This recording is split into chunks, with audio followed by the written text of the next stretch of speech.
तुलसीदास जी महाराज द्वारा रचित सदगुरु महाराज द्वारा टिप्पणीकृत एक महाकाव्य रामचरितमानस सारस्वत सप्तम सोपान उत्तर कांड से पाठ श्रवण कर रहे थे। अगर मनोयोग पूर्वक पाठ श्रवण किए हैं तो श्रोता और वक्ता के बीच जो प्रतिपाद्य विषय है वह मनुष्य शरीर की उपादेयता, ये हम लोग पाठ श्रवण किए। मर्यादा पुरुषोत्तम भगवान श्री राम सब नगर निवासियों को बुलाकर मनुष्य शरीर की उपादेयता का परिचय कराते हैं। हम सबको मनुष्य शरीर कैसे मिला? हम लोग सबसे पहले जब सृष्टि नहीं हुई थी उस समय भी हमारी आपकी जीवात्मा थी। हम लोग परमात्मा के निकेतन में थे, परमात्मा के धाम। जगह कैसी थी? कहो उस देश की बतिया जहाँ दिवस नहीं रतिया, जहाँ सूर्य नहीं तारे, शशि न सूर्य, दिवस न रजनी, नहीं सांझ नहीं भोर। लेकिन जगह कैसी थी? पूरे प्रकाश रहो रात्रि, नहीं तेल दिया नहीं, बिना तेल बत्ती का 24 घंटा प्रकाश मंडल में रहने वाली जीवात्मा परमात्मा की मौज हुई। सृष्टि में कंप हुआ, उसमें शब्द हुई, एक वो अहम बहुधा श्याम, मैं एक हूँ तू अनेक हो जा। हम सारे के सारे जीव परमात्मा की गोद से बाहर निकल गए। तो कहाँ गए? वेद कहता है नाना जो शब्द पल्ला नाना शब्द, परमात्मा की गोद से निकले, अलग अलग जोनी में चले गए, बहुत कष्ट पाए। इसी का पाठ हम लोग अभी सुने। गोस्वामी जी वर्णन करते हैं आकर 484 जोनि भ्रमति अविनाशी, फिर सदा माया का प्रेरा, काल कर्म स्वभाव गुण घेरा। आकर मैंने खान परमात्मा की गोद से निकले 4 खाने में, उसमज अंकुरज अंडज पिंड, 4 खाने में 84 लाख जोनियां हैं।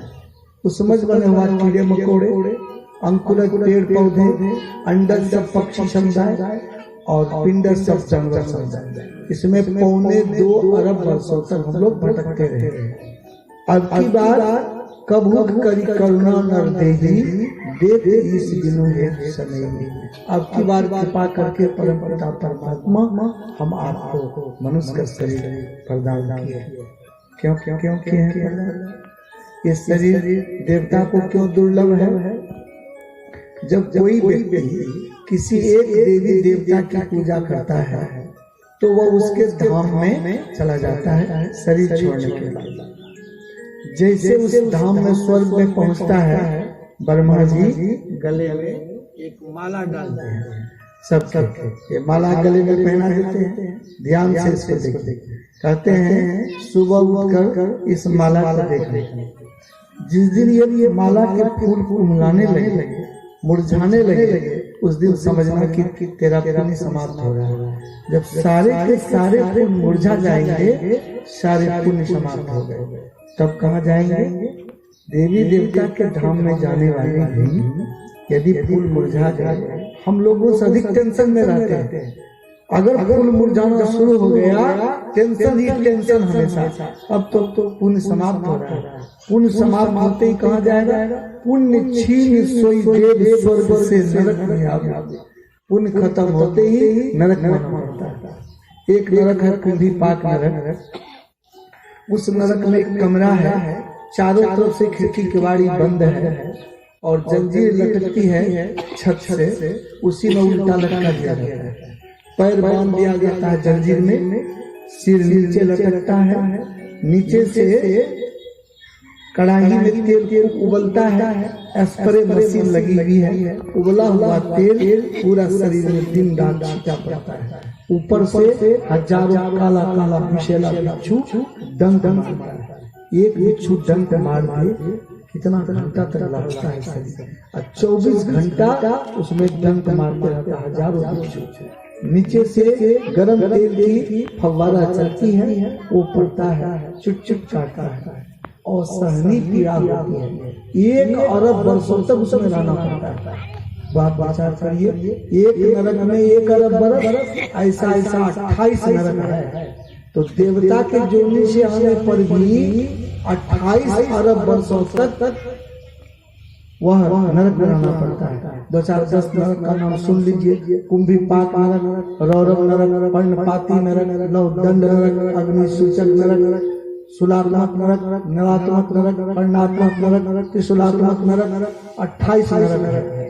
जो देवी देवता के धाम से आते हैं 28 अरब वर्षों तक पहले तो नरक में भटकना पड़ता है, फिर पुण्य कहीं का ही नहीं आवे, फिर 4 खंड 84 राजधानियों में 2.25 अरब वर्षों तक उस देवी देवता को भटकना पड़ता है। तब कभी परमात्मा कृपा करके कभू करी करुणा नर देही दे दे इसलिए हेतु सनई, तब अकारण करके दया करने वाले परमात्मा हम सबको मनुष्य शरीर दिया। फिर हम लोग वही काम करें, फिर देवी देवता के धाम में जाए, फिर पुण्य समाप्त करें, फिर 84 खाने में जाए, वही काम करें नहीं। इसीलिए नर समान नहीं कब नहीं, जीव चराचर जाचर जेही, इस शरीर की यही उपादेयता है एकमात्र परमात्मा का भजन करना।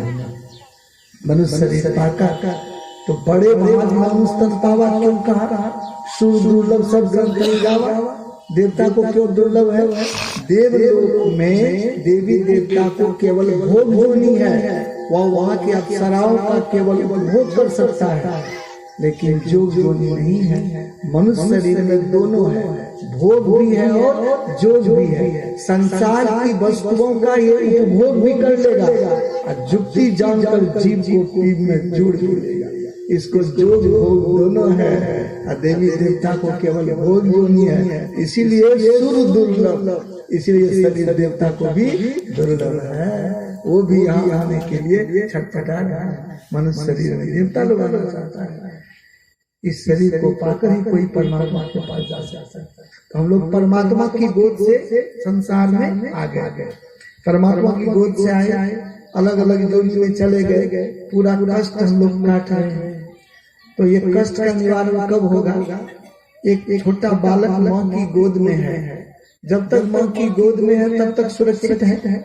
उस बालक को ले जाकर NH-31 सड़क पर रख देंगे, देखिए तो उनकी दुर्दशा, उधर से जानवर जाएगा वो चलते, कोई वाहन जाएगी वो ठोकर मारेगी, सांप रेंगता जाएगा वो डसेगा, बिच्छू जाएगा वो डंक मारेगा, बगल में आग जलती है उसमें जाएगा तो जलेगा, बगल में पानी का गड्ढा है उसमें गिरेगा डूबेगा। माँ की गोद से बालक निकल गया, जब तक वह बालक सड़क पर है तब तक उनकी दुर्दशा ही दुर्दशा है। फिर आप जैसे कोई महानुभाव, सच्चे हृदय वाले, सत्संगी, कोई ज्ञान वाले, कोई सत्य चाहने वाले, देखा सड़क पर के बच्चे की बड़ी दुर्दशा है, फिर उस बच्चे को आप उठाकर माँ की गोद में पुनः लाकर दे दिए। बच्चा जब फिर पुनः माँ की गोद में आ गया, फिर सुरक्षा कवच के अंदर आ गया। जब तक माँ की सांस चलेगी न तो आग में जलने देगी, न पानी में डूबने देगी, न वाहन को चाटने देगी, न बिच्छू को डंक मारने देगी, न सांप को डसने देगी, नहीं देगी। उसी तरह हम लोग परमात्मा की गोद में थे, सुरक्षा कवच के अंदर थे, परमात्मा की मौज हुई, हम लोग के गोद से संसार में आ गए। जब तक इस संसार में है दुर्दशा ही दुर्दशा है। दुर्दशा से छुट्टी कब मिलेगी, उस बच्चे को छुट्टी कब मिली, जब कोई चिंतक बच्चे को माँ की गोद में लाकर रख दिया। उसी तरह जब जीवन में कोई ऐसे शुभ चिंतक सच्चे सदगुरु मिल जाएंगे, वो जुक्ति बता देंगे, जुक्ति से भक्ति करेंगे, मनुष्य शरीर पाकर उस परम पिता परमात्मा की गोद में चले जाएंगे, जहाँ से हम आप निकल कर आए, परम शांति मिल जाएगी। मानुष जीवन दुर्लभ है, देह में बारंबार तरवर जो पत्ता झड़े बहुरी लागे। एक बार जो पत्ता पेड़ से गिर गया, स्टीच करिए, लिको प्लास्ट, हेनरी प्लास्ट, कुछ भी करिए, झुटेगा पेड़ में। एक बार ये शरीर गिर गया, भजन नहीं किए, फिर लाख 84 में लगाएगा, फिर जाना पड़ेगा, कितनी दुर्दशा होगी। इसलिए इस मनुष्य शरीर को पाकर मनुष्य शरीर पाकर भगवान का भजन करना चाहिए। राधा स्वामी भाई लिखते हैं, न जाने कृपुन प्रगटियो बहुत मन खावता, बढ़त पल पल घटत छिन छिन बिनसत नहीं लागत बाबा। एक तरफ तो बढ़ रहा है, आज बेटा 25 वर्ष का हो गया, माँ पिताजी सोचते हैं कि बेटा 25 वर्ष का हो गया, कमा के खिलाएगा, लेकिन बेटे की आयु अगर 75 वर्ष है तो 25 साल चला भी गया, अब 50 वर्ष ही बचा, इस पर किसी का ध्यान नहीं है। बढ़त पल पल ऊपर से घटत छिन छिन बिनसत नहीं लागत। पानी का सा बुलबुला यह कर ऐसा होए, पी मिलन को ठानिए, रहिए न पड़ी सोई, सजवाई होती है, रहिए न पड़ी सोई बहु नहीं मनुखा गई, ये तन मन पर जा है जो है यहाँ मनुष्य भी जा रहा है, गोर पड़ी करो निहोरा, उसको निहोरा करते संसार कि मनुष्य शरीर पाकर समय रहते हुए भजन बना दीजिए। एक दरबार में राजा घोषणा कर दिए, जितने कलाकार थे घोषणा कर दिए कि आप लोग अपने कला को प्रदर्शित करें, मैं जिसकी कला मुझे पसंद आएगी मैं उनको पारितोषिक दूंगा, मन चाहा इनाम दूंगा। सब जगह सूचना दे दी गई, सभी कलाकार लोग आने लगे, कोई गायक कलाकार थे, कोई चित्रकार थे, कोई वादक थे, कोई आपको भालू नचाने वाले कलाकार, कोई बंदर नचाने वाले कलाकार, कोई डांसिंग गर्ल नचाने वाले कलाकार, कोई हाथी नचाने वाले कलाकार, सब कलाकार आने लगे, सबके वहाँ सबका सम्मेलन हुआ, सब वहाँ उपस्थित हुए। एक हाथी के मुहावत भी वो भजन भेदी थे, सत्संगी थे, तो वह सोचे मन में कि मैं तो हाथी को बहुत ढंग से नचा लेता हूँ, तो मैं अगर हाथी की नाच को दिखला दूंगा राजा साहब को बहुत बहुत इनाम मुझे मिलेंगे। वो भी अपना हाथी लेकर सभा में आए, हाथी तो भारी भरकम जानवर है, तो सब कलाकार लोग थे, तो राजा साहब आदेश के महावत जी हाथी को पूरा सजा धजा दिया, सूर ये सब पूरा मस्तक में पूरा लिखनी पढ़नी करके सजा दिया, पटार बांध दिया, चढ़ के उस पर महावत आया, यहाँ आके हाथी को बैठाया और नीचे उतरा। राजा साहब बोले महावत जी ये हाथी भारी भरकम शरीर वाला, इसको बगल में बांध दिया जाए, पहले ये सब कला को प्रदर्शित किया जा रहा है, मैं देख लेता हूँ, तब आपके हाथी की कला देखूंगा, जब जाएगा तो आपको इनाम पारितोषिक दूंगा। ठीक ठीक, हाथी को बांध दिया गया। इधर कलाकार लोग अपना कला प्रदर्शित कर रहे हैं, सब प्रस्तुत कर रहे हैं, सबकी कला देख करके नोट कर रहे हैं, किसको किसको कौन कौन चर्चा इनाम देना। इस बीच में वो हाथी क्या किया, पूरा मस्तक में लिखा पढ़ा पूरा सब कुछ। वो हाथी क्या किया कि वहाँ जितना धूल माटी था सूर से फेंक फेंक कर सब पीठ पर मस्तक पर पूरा जितना लिखनी पढ़नी था सजावट सब पूरा माटी में सब पूरा फेंक फेंक कर माथे पर पूरा मस्तक सब पूरा भर गया।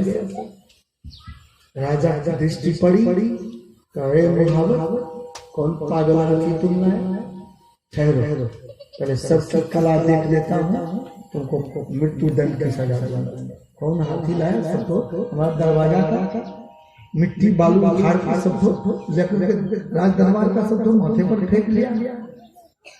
अब तो बेचारे मुहावत का मुंह सूखने लगा कि हम तो आए कला प्रदर्शित करने, हाथी की नाच दिखाने, लेकिन कला क्या प्रदर्शित करूंगा, ये तो अब मृत्यु दंड की सजा मिलेगी। तब तक सब कलाकार जितने कलाकार थे सब कलाकार अपना कला दिखाने लगे। अब बारी उनकी आई फांसी देने की, ये सत्संग भजन भेदी थे, तो अपने गुरु महाराज को याद किया, गुरुदेव अब तो मैं चला था हरि भजन को, ओटन लगी कपास, तो भारी मुश्किल है गुरुदेव, अब तो मृत्यु दंड की सजा मिलने वाली। संजोग गुरु की कृपा, उधर से रहीम खान खाना उधर से आगे बड़े कवि थे, वो भी अपना कविता प्रदर्शित करने के लिए आए रहीम साहब। तो ये जो मुहावत था जाके प्रणाम किया संत को। सब कहा महाराज मैं भजन रेती संत सत्संगी हूँ, मैं हाथी को लाया था कला प्रदर्शित करने, लेकिन ये हाथी समूचा धूल को अपने मस्तक पर ला करके रख दिया। आप बताइए महात्मा राजन से, धूल धरत निज शीश पर कहूँ रही के मीनिंग क्लियर हो गया। धूल धरत निज शीश पर कहूँ रही के रहीम साहब आग बंद किए। संत भी थे, कवि भी थे, आग खोले, बोले राजन ये हाथी अपने सिर पर धूल क्यों धरता है? जेहि रज मुनि पत्नी तरी सोई खोजत गजराज। धूल धरत निज शीश पर कहूँ रही के काज, जेहि रज मुनि पत्नी तरी सोई खोजत गजराज। ये हाथी तो उस धूल की खोज कर रहा है।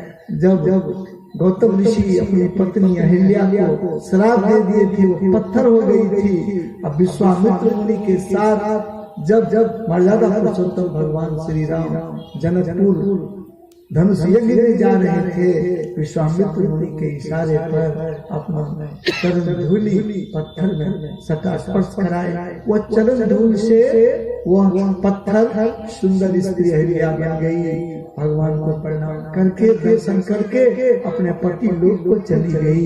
वह हाथी उसी धूल को खोज रहा है कि कब वो समय मिलेगा, वो धूल कहाँ है जिस धूल को मैं मस्तक पर रखूंगा तो मुझे भी मनुष्य शरीर मिलेगा और मैं परमात्मा को प्राप्त कर लूंगा।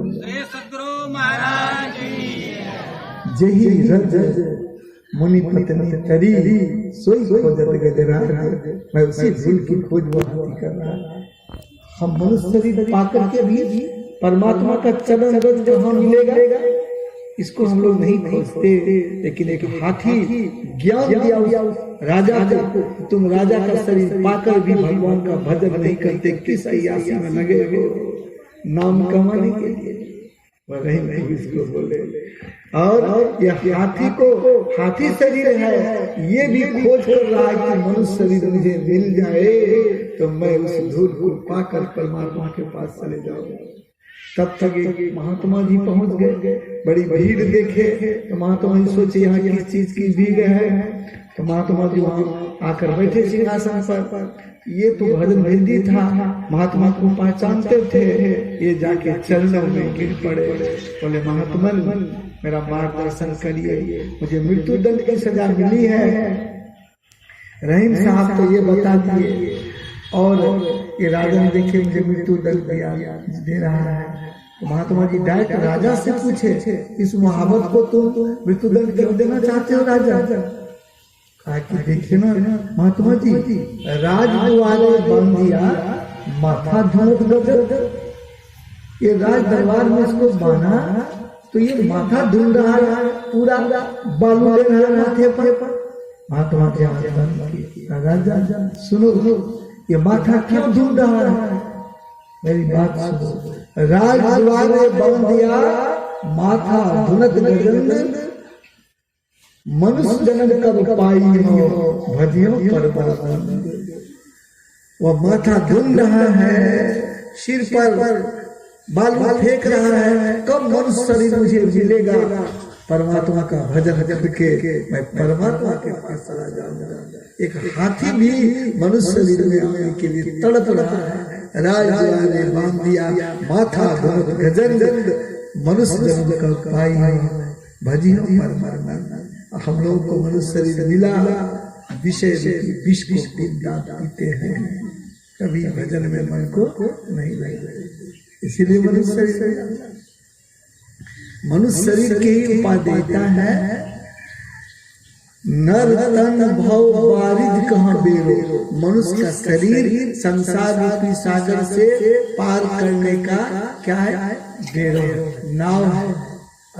और सन्मुख मरुत अनुग्रह मेरो, गुरु और परमात्मा की कृपा अनुकूल वायु है। अगर पछिया हवा तेज चल रही है, पूरा ओर जाना है, साइकिल पर बैठे, रिक्शा पर बैठे, थोड़ा थोड़ा पैदल सहलाइए, तुरंत आप पहुंच जाएंगे गंतव्य स्थान। उसी जगह क्या करिए, आप पछिया हवा चल रही है तेज, पश्चिम तरफ आप चलिए, तब देखिए तो क्या है, पश्चिम तरफ चलिए, पश्चिम तरफ जैसे चलेंगे आपका जान खाम हो जाएगा, हाथ भारी हो जाएगा, सीना तर करेगा, क्योंकि हवा मार रही है, पैदल नहीं घूमेगा, कितना कष्ट हो रहा है। तो यदि मनुष्य शरीर पाकर भगवान का भजन करेंगे, भगवान की अनुकूल वायु आपके पीछे पीछे हर काम में आपको आगे बढ़ाएगा, छुइएगा माटी बन जाएगा सोना। अगर परमात्मा का भजन नहीं किए, प्रतिकूल हो गया, तब क्या होगा, छुएंगे सोना हो जाएगा माटी, सारा काम ठप हो जाएगा। और करण धार सतगुरु दिन नावा, इस संसार सागर से पार करने का जो ये मनुष्य रूपी नौका है, इसका पतवार कौन है, सदगुरु है। बिना पतवार की नाव समुद्र में है, किनारे लगेगी कि नहीं इसकी गारंटी नहीं, लेकिन अगर पतवार है, रडर है, तो सही दिशा में घूम जाएगा। मनुष्य रूपी नाव को संसार रूपी भवसागर पार करने में सदगुरु रूपी अगर पतवार नहीं है, ये जीवन रूपी नैया यमक डोलती है, बीच भ्रमर में फंसी मेरी नैया, बहे भैया या डूबे मेरी नैया, कब डूबेगी इसका गारंटी नहीं। इसीलिए कर्णधार सदगुरु मनुष्य निर्मिला नर्तन पाई विषय मन देही, पलट सुधाते सद विष लेही। अगर मनुष्य शरीर पाकर केवल विषय वस्तु में मन को लगा लिए, तो अमृत छोड़कर विष पान करते हैं। एक सीढ़ी है, उस पर पौधान है, सीढ़ी पर ऊपर चढ़िए तो छत पर पहुंच जाएंगे, और उसी सीढ़ी से नीचे उतरिए, नीचे अभी पर आ जाएंगे। मन रूपी सीढ़ी को परमात्मा रूपी पौधों पर चढ़ाइए, स्वर्ग से आगे चले जाएंगे। और उसी मन रूपी सीढ़ी को क्या करिए, नीचे के डाउन कर दीजिए, संसार के गर्त में चले जाएंगे, विषय से बीच में चले जाएंगे। ताला एक, चाबी एक, दाएं से बाएं घुमाइए चाबी को, ताला बंद हो जाएगा। अब दाएं से बाएं घुमाइए, बाएं से दाएं घुमाइए, ताला खुल जाएगा। चाबी एक तरफ से बंद होती है, एक तरफ से खुलती है। मन रूपी चाबी को आप परमात्मा रूपी सीढ़ी पर उसको ऐसे लगाकर खोलिए, परमात्मा के धाम में पहुंच जाएंगे। और संसार रूपी विष में उसको लगा दीजिए मन को, और संसार के रसातल में पहुंच जाएंगे। चाबी एक, काम वो है, इसी को समझना है। मनुष्य शरीर की उपादेयता क्या है? तो ये मनुष्य शरीर देवता को दुर्लभ है, हम सबको सुलभ से मिल गया। तो मनुष्य शरीर का ये साज बाज पाकर जो कोई इस संसार सागर से अपने आप को पार नहीं उतारेगा, तो क्या होगा, सो परत्र दुख पावई, सिर धुनि धुनि पछताए, काल कर्म ईश्वरी मिथ्या दोष लगा, जाने पर झूठा दोष लगाता है। भगवान विष्णु के नाभि चक्र से ब्रह्मा जी की उत्पत्ति हुई। तो ब्रह्मा जी को भगवान विष्णु बोले कि ब्रह्मा जी सब जीवों की आप रचना कर लेंगे, लेकिन मनुष्य की रचना नहीं करेंगे, मनुष्य का शरीर नहीं बनाएंगे। तो ब्रह्मा जी बोले क्यों? इसका जवाब अभी नहीं दूंगा। मैं जो कहता हूँ कि मनुष्य शरीर का निर्माण नहीं करेंगे और सब शरीर की सृजना कर लेंगे। ब्रह्मा जी और सब जीवों की सृष्टि करने लग गए। करते करते करते करते बैल बना रहे थे, ध्यान कहीं बहक गया तो सींग और पूंछ लगाना भूल गए। सींग और पूंछ लगाना भूल गए। अब वो बैल कैसे बनेगा बिना सींग पूंछ का? सोचे तो क्या करें, अब भूल गए, वो तो समय समाप्त हो गया। तो सींग और पूंछ के जगह पर दाढ़ी और मूछ लगा लिया। तो बैल गढ़ंता नर गढ़ा, चूका सींग और पूंछ, सींग और पूंछ भूल गया तो मनुष्य बना दिया। जैसे मनुष्य को बनाया सभी देवी देवता वहां पर प्रकट हो गए। बोले ब्रह्मा जी ये आपने क्या क्या क्या क्या कहा? आपने मनुष्य का शरीर निर्माण कर दिया, अब तो हम सब परेशान हो जाएंगे। इसको पेट में दर्द होगा, चलो पेट का दर्द छोड़ो, बेटी की शादी होती है, शादी करा, वर्षा नहीं होती है, पानी वर्षा, खेत नहीं उपजा करो, कुछ भी होगा सब देवी देवता को पिटा पिटा के ला करके ये सारा काम बनाएगा। अब क्या करो? अब इसका दिमाग नहीं है, कहाँ रहिएगा ब्रह्मा जी? चांद पर रहिएगा, रॉकेट लेके पहुंच जाएगा, पहाड़ पर जाइएगा हेलीकॉप्टर उड़ा देगा, पाताल में पानी में रहिएगा, समुद्र में पनडुब्बी लेकर पहुंच जाएगा, और कहीं रहिएगा हवाई जहाज ट्रेन से चला जाएगा, कहीं नहीं बच पाइएगा। क्या क्या बैल गढ़ा नर गढ़ा, चूका सींग और पूंछ लगा दिया दाढ़ी और मूछ, क्या क्या किया। तो नारद जी देखते सब देवी देवता परेशान, कहते प्रभु आप लोग चिंता का क्या कारण है, क्यों आप सब परेशान हो? कैसी ऐसी बात है कि मनुष्य का जीवन बना दिया, मनुष्य शरीर बना दिया, और हम लोग को चैन नहीं, दिन रात बुला बुला करके हम परेशान सारे। ब्रह्मा जी तो नारद जी ऋषि थे, संत थे, संत होते कहते हैं प्रभु चिंता मत करिए। एक बात बताइए, इस पूरे संसार में जो मंदिर मस्जिद और किसी का घर मकान बनाया जाता है, कौन बनाता है? कहा वो बनाता है राजमिस्त्री। तो प्रभु एक बात बताइए, आप लोग भी सोचिए, इस मकान को जो राजमिस्त्री बनाया है वो इसमें रहता है? नहीं रहता। शिव मंदिर, काली मंदिर, दुर्गा मंदिर, ठाकुर बाड़ी, कोई मंदिर को जो जो कारीगर बनाया है राजमिस्त्री, उसमें वो रहता है? नहीं रहता। वो कहाँ रहता है? वो रहता है अपने घर। उसका कुछ नाम होगा, मोबाइल नंबर होगा। तो कोई व्यक्ति आया आपके यहाँ का, आपका इस सुंदर घर कौन बनाया? तो फलाना मिस्त्री बनाया, उसका नंबर दीजिए, फोन पर बात किया, उसके घर पर गया, चलिए मेरा भी घर बना। तो उसका घर कहीं एक जगह है, उसको लोग जानता है, तब वो ले आके बनवाता है। तो जिस मंदिर को, जिस घर को वो कारीगर बनाता है, उसमें तो रहता नहीं है। आप लोग चिंता क्यों करते हो? जिस मनुष्य रूपी शरीर के मंदिर का आपने निर्माण किया है, सभी देवी देवता इसी के अंदर प्रवेश कर जाइए। अंतर के अंतिम तह में प्रभु है, मन पता पाता नहीं, नैनों के दिल में ज्योति उनकी जल्द दिखलाता नहीं। हो रहे हैं राम सागिल पकड़ में आता नहीं। आप वहां घुस जाइए जहाँ मन को पता ही नहीं, सभी देवी देवता इसी शरीर के अंदर घुस गए। खोजो, कैसे खोजेंगे? अब तो मिलने वाले हैं नहीं, अंतर के अंतिमता में है, अब कैसे खोजेंगे? तो नारद जी बोले सुनिए, ये मनुष्य का शरीर इसको मिला तो चूका सींग और पूंछ तो लगा दिए दाढ़ी और मूछ। अगर मनुष्य शरीर पाकर भजन नहीं किया तो जानते हैं उसकी दाढ़ी और मूछ को खींच लिया जाएगा। एक गुरु के भजन बिना धिक दाढ़ी धिक मूछ, बैल गढ़ा नर गढ़ा, चूका सींग और पूंछ, एक गुरु के भजन बिना धिक दाढ़ी धिक मूछ। उसकी दाढ़ी मूछ खींच ली जाएगी, प्रमोशन हो जाएगा। प्रमोशन हो जाएगा तो क्या होगा?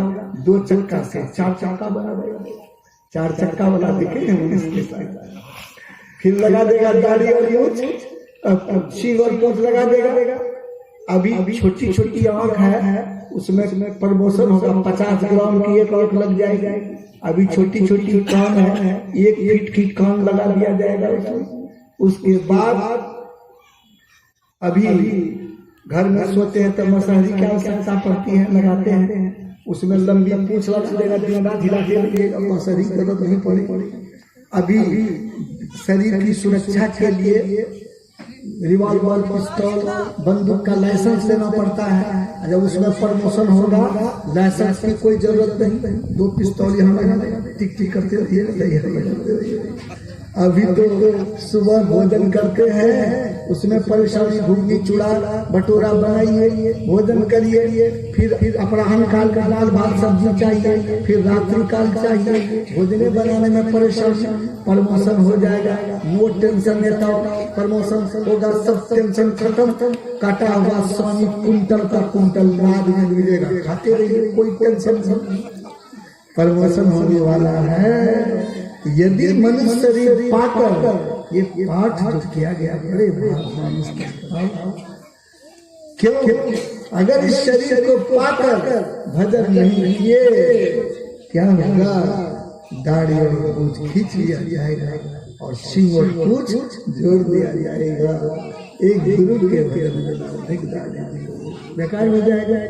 तो माता लोग तुम्हारी हंस रही है कि दाढ़ी तो पुरुष को होता है, उसी का न खींचेगा, हम लोगों को तो नहीं खींचेगा, हम लोगों को नहीं हो, भजन करेंगे तो काम चलेगा।